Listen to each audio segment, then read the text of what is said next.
بسم الله الرحمن الرحيم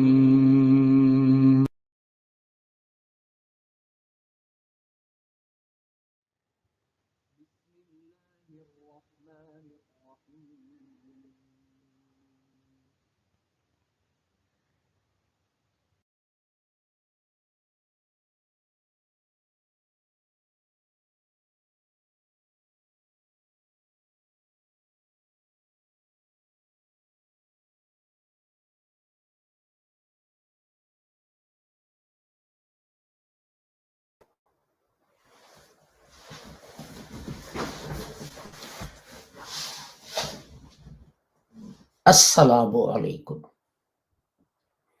It is Tuesday, the 24th of May 2022. And in our series Reflections on the Holy Quran, this is broadcast number 316. And in recent days, we have been looking at the meanings of the words of chapter 2, verse 101 of the Holy Quran. And this is the fourth broadcast in that series.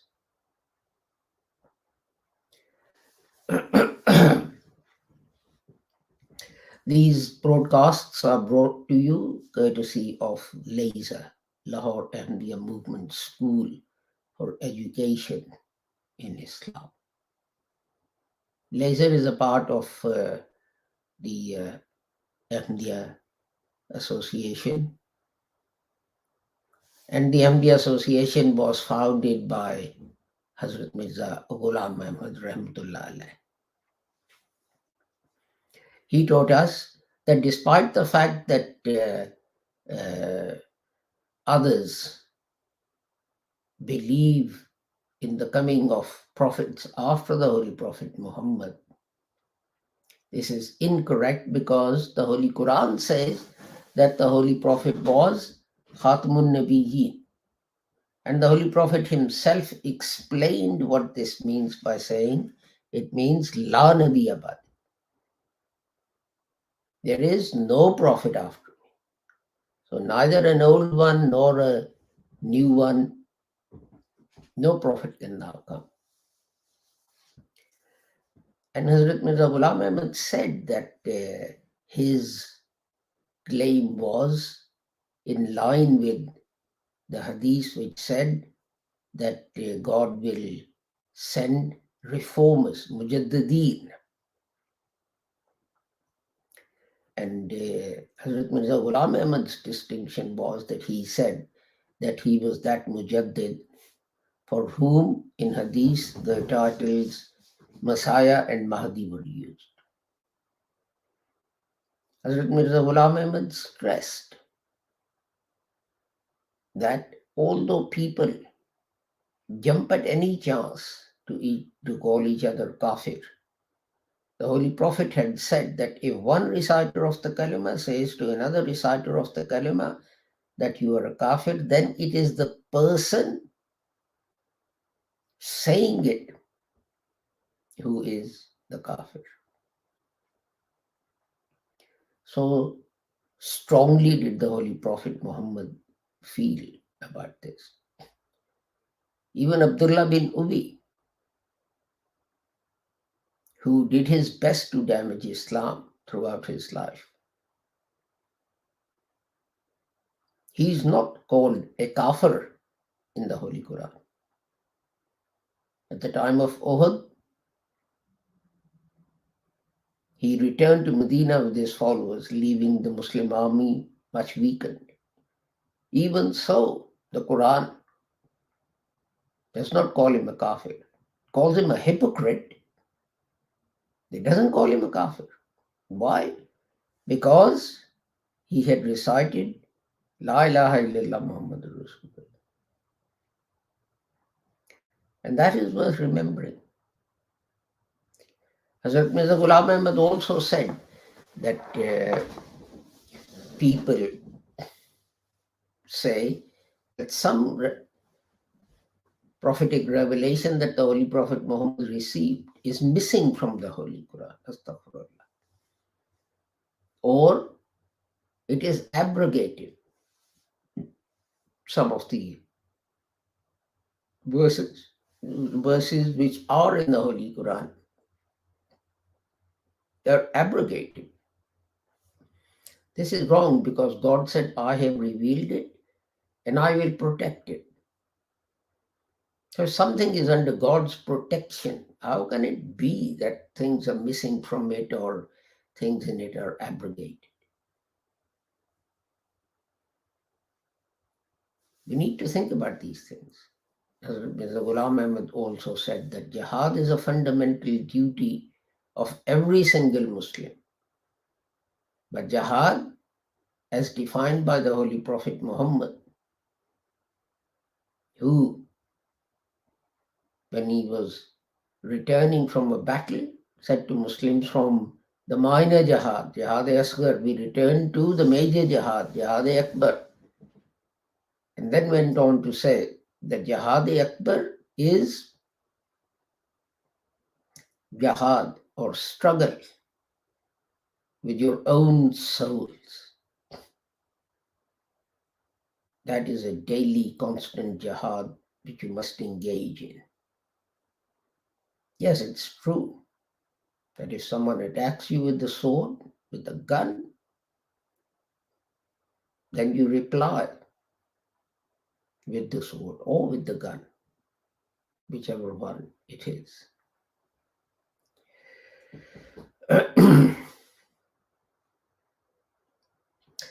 As I said, we are looking at chapter 2, verse 101. So let's have a look at that. أعوذ بالله من الشيطان الرجيم بسم الله الرحمن الرحيم فلما جاءهم رسول من عند الله مصدق لما معهم نبذ فريق من الذين أوتوا الكتاب كتاب الله وراء ظهورهم كأنهم لا يعلمون. And when there came to them a messenger from Allah, verifying that which they have, a party of those who were given the book through the book of Allah behind their backs, as if they knew nothing. So today we are going to look at the words Fariqun and Min and Allazin and Utu. So let me rather than us, let me adjust this window so I can get to my notes. Where are they? Here we are. And here are my notes. Oh, I'm gone to the wrong window. Okay. So the first word, it's root. The triliteral root is fa, wa, and qaf. And in the Holy Quran, you'll find 14 words based on that root. And in total, this root occurs in the Holy Quran 72 times. And 33 times we have the word Fariq. Fariq means party. It's a common word in Urdu, Fariq, and that occurs 33 times, and 8 times as the farraka, that is the verb to divide, and 7 times as furqan, the divider, the divider, the distinguisher. Oh, I missed it. 9 times the verb farraku. So let us see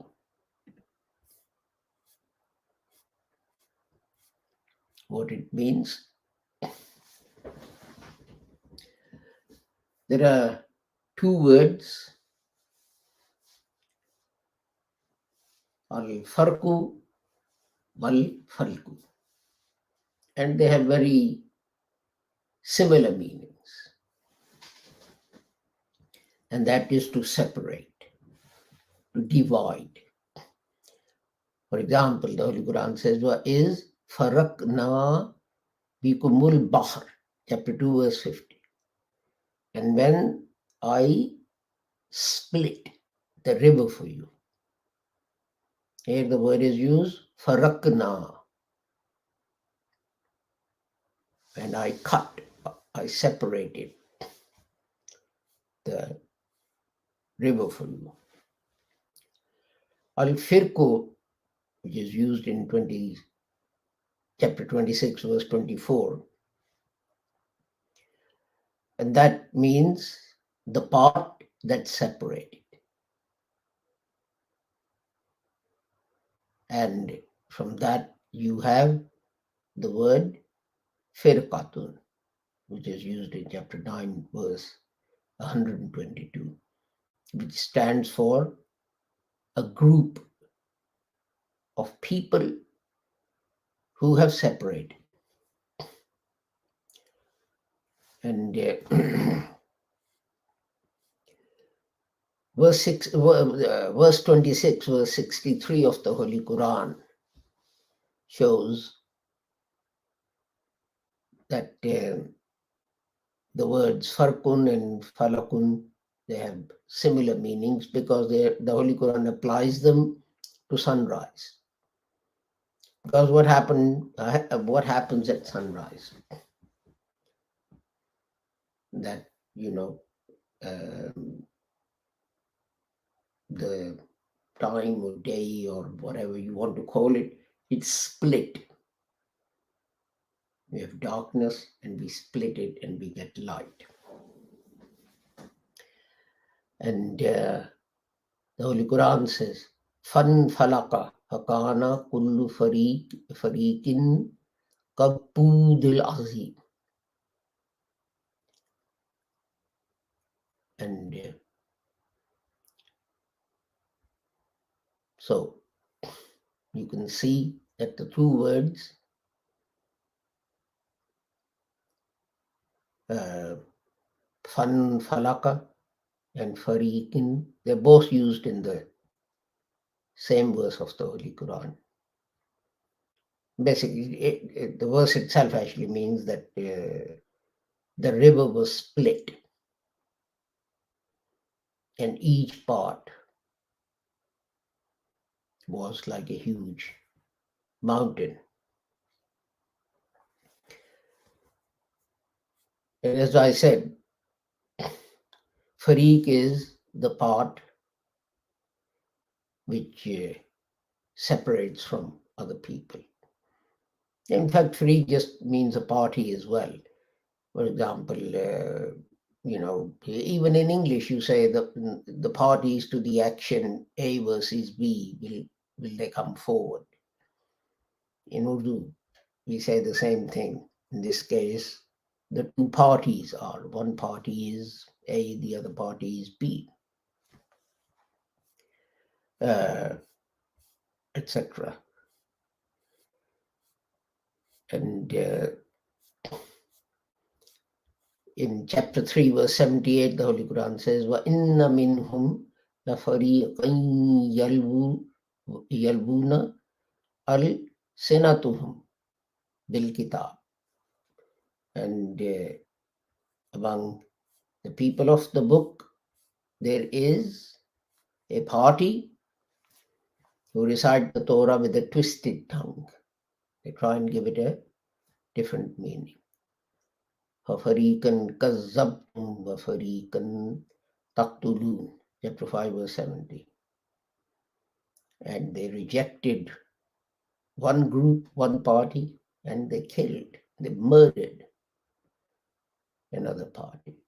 فَرِيقٌ فِي الْجَنَّةِ وَفَرِيقٌ فِي السَّعِيرِ, chapter 42, verse 7. One party will be in heaven and the other party will be in hell.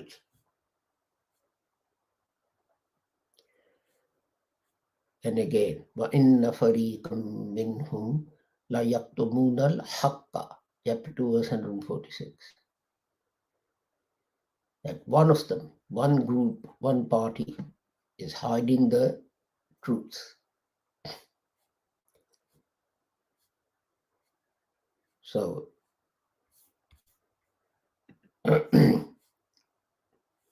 that is the meaning of that word. The next word is min, which is just a preposition meaning of. There's not a lot you can say about that. What's the next word? Allazina, Allazi.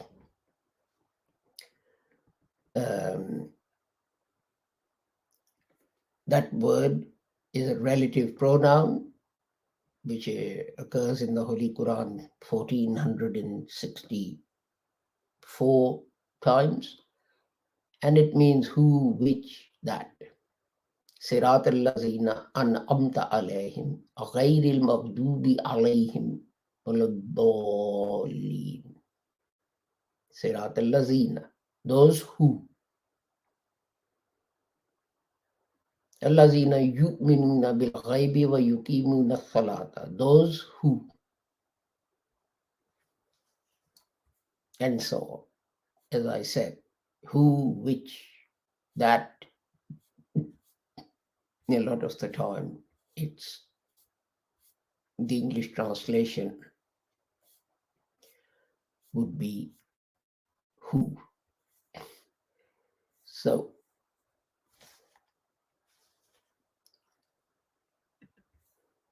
the next word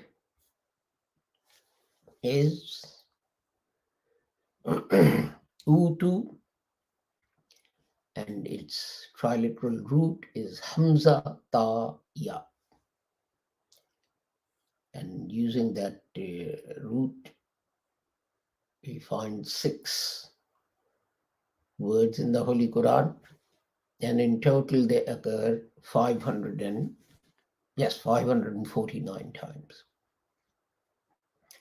271 times as ata, and 264 times as ata.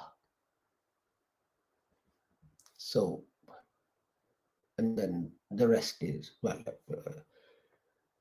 9 times as ati, and then lesser times than that.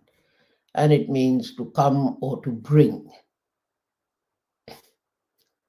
produce, bring. It comes to you, something comes to you. Like in chapter 2, verse 38, فَإِمَّا يَأْتِيَنَّكُمْ, etc.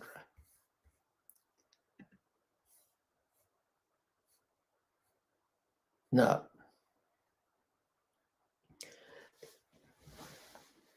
the essence of this word is that something that comes without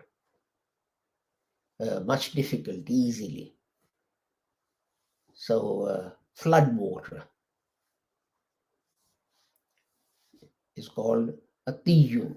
Why? Because, well, you don't have to put much effort into creating a flood. It just happens. And a traveler is called ataviyun. So it means coming, but it doesn't have to mean that something personally goes there.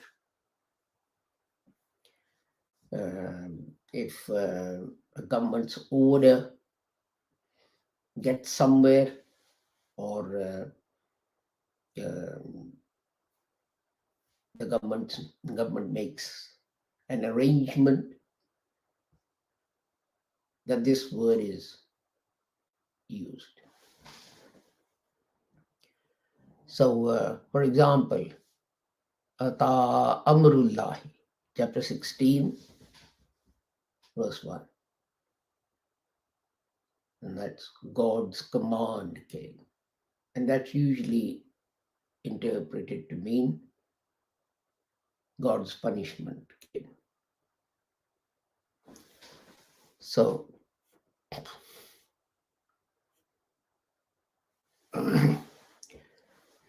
if you go to chapter 16, verse 22, we have Fa'atallahu bunyanahum minal qawa'id. So it's talking about Allah coming. Fa'atallahu. And what it means is implementation or coming of God's commands. For example, Vaja'a Rabbuk. Not came, Rabb. It doesn't mean to say that, God personally came down. It means that the commands that he gave, they were implemented, or, we were made aware of those commands. Now, there are two words.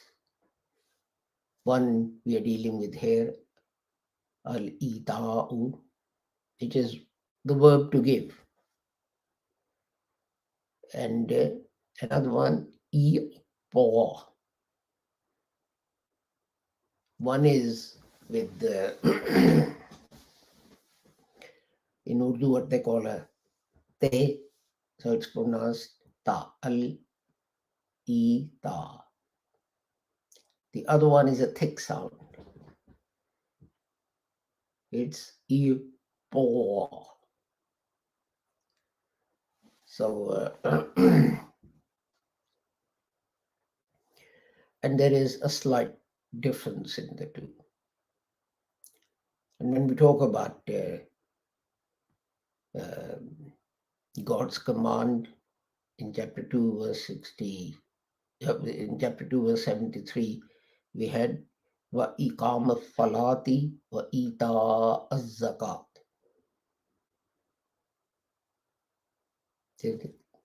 Coming, but that means order, God's command, or sent for prayer and giving charity.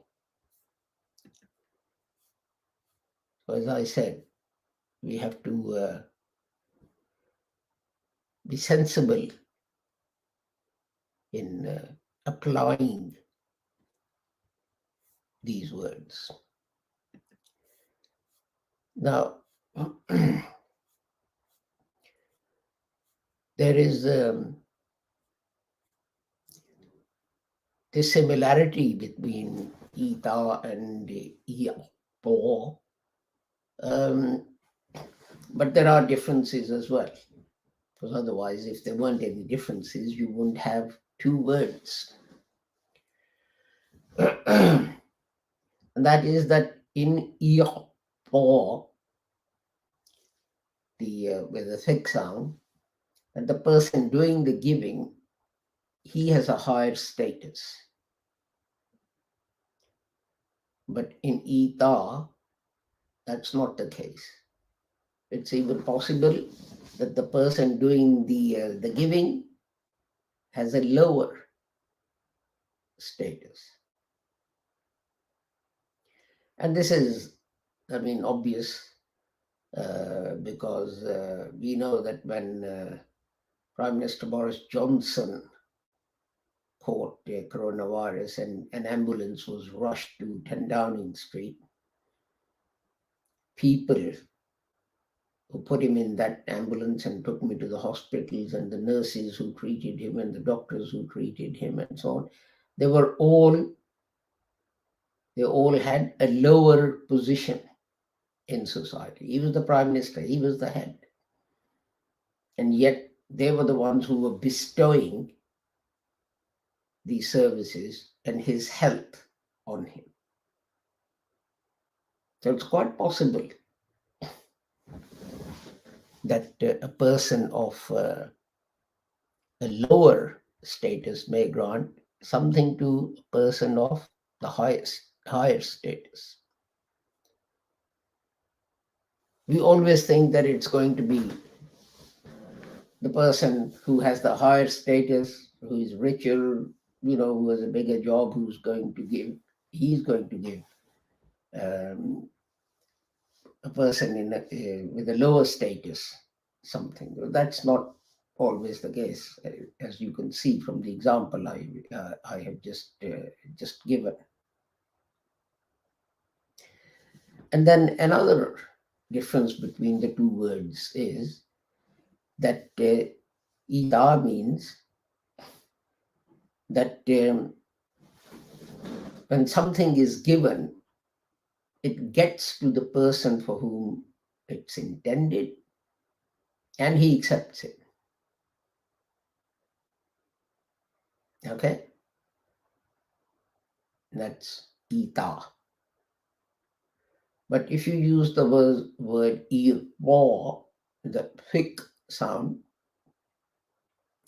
then that means that what is being given may not necessarily get to the person for whom it's intended.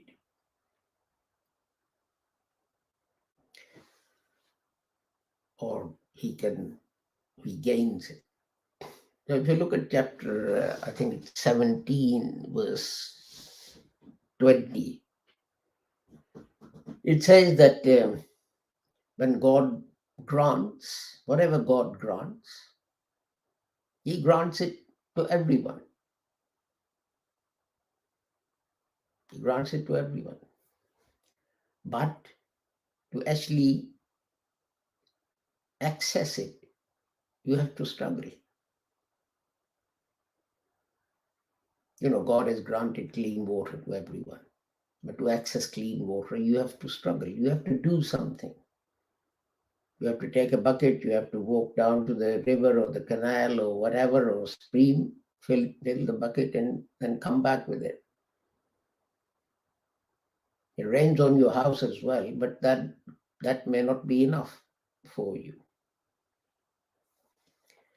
So you have to strive to gain something, but then also remember that no one has the right to deprive another person from accessing God's bounties. Now think about this. This one verse of the Holy Quran shows that God is secular.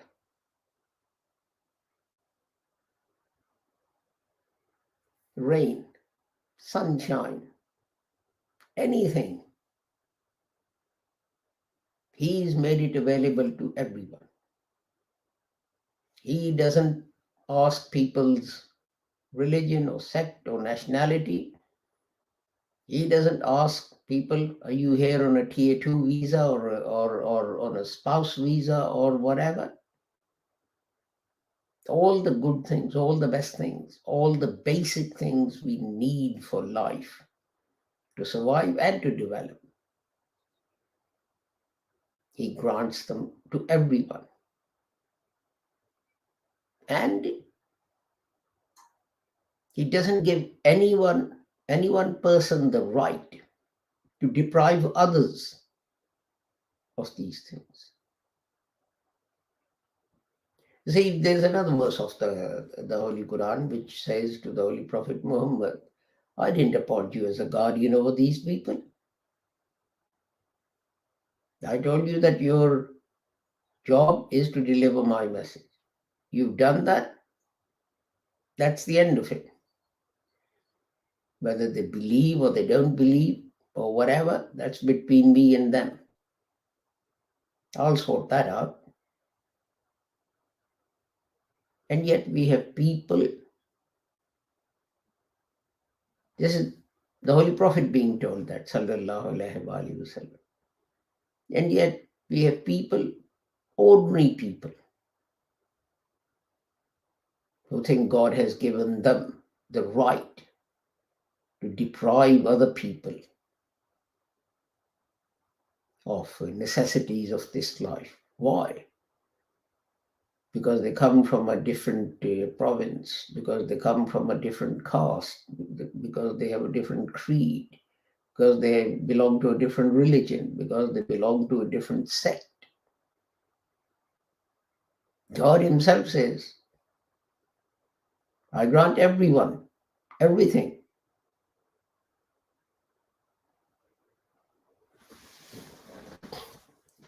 I find it really sad that a religion whose God is so beneficent, its followers have become so intolerant that they take pride and pleasure in depriving other people of necessities of life. My time is up, so I take my leave of you with the prayer that whoever you are and wherever you may be, may Allah keep all of you safe and sound and free from harm. Assalamu alaikum, Khuda Hafiz, and goodbye.